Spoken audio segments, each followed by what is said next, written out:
Malaysia merupakan sebuah negara yang bertuah, bukan sahaja kaya dengan sumber alam, namun Malaysia juga dianugerahi dengan kelebihan iaitu terletak pada kedudukan yang strategik, iaitu di tengah-tengah antara laluan perdagangan laut timur dan barat. Dan ini menjadikan Malaysia menjadi salah satu negara yang maju daripada aspek dan sektor maritim. Tema Revolusi Perindustrian 4.0 pertama kalinya dicetuskan oleh Ketua Pengarah Pegawai Eksekutif Pusat Penyelidikan di Jerman pada tahun 2011. Dan dengan ini, sektor maritim tidak terkecuali daripada revolusi perindustrian 4.0 ini, malah mendapat sambutan yang hangat sama ada daripada pihak kerajaan maupun pihak swasta. Sektor maritim di Malaysia memainkan peranan yang penting dalam meneruskan kelestarian dan kesejahteraan negara Malaysia.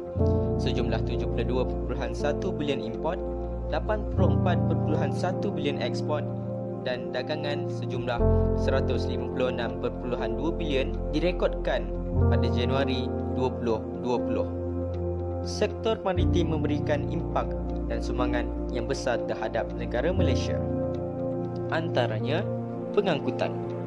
Tujuan utama sektor maritim dahulunya adalah bertujuan untuk pengangkutan individu dari suatu tempat ke tempat yang lain. Hasil daripada perkembangan dan kemajuan teknologi, tujuannya telah berkembang dari semasa ke semasa. Pengangkutan maritim kini bukan sahaja untuk membawa penumpang, bahkan digunakan sebagai satu medium utama dalam sektor import dan ekspor di Malaysia. Statistik menunjukkan bahawasanya 90% penghantaran di serata dunia dibawa merentasi jalan laut. Selain itu, sektor maritim juga memberi kesan dan sumbangan yang besar daripada aspek perdagangan. Semua negara di dunia bergantung kepada pengangkutan maritim untuk menjalankan proses perdagangan, termasuklah negara Malaysia. Penghantaran barang serata dunia dilakukan melalui jalan laut adalah kerana kapal dapat melakukan penghantaran yang besar dalam kuantiti yang besar dengan mudah. Namun begitu, setiap sektor pastinya berdepan dengan pelbagai cabaran dan halangan. Bagi sektor maritim di Malaysia, cabaran terbesar yang dihadapi adalah cabaran untuk mengekalkan prestasi serta kelangsungan sektor semasa dilanda pandemik COVID-19.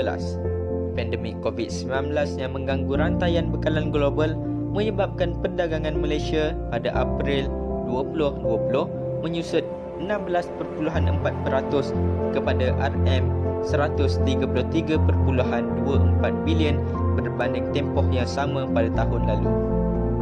Memetik laporan perangkaan perdagangan luar Malaysia, Kementerian Perdagangan Antarabangsa dan Industri menyatakan dan memaklumkan bahawa ekspor negara susut sebanyak 23.8% menjadi RM64.92 bilion, sementara import juga turun sebanyak 8.0% kepada RM68.42 bilion.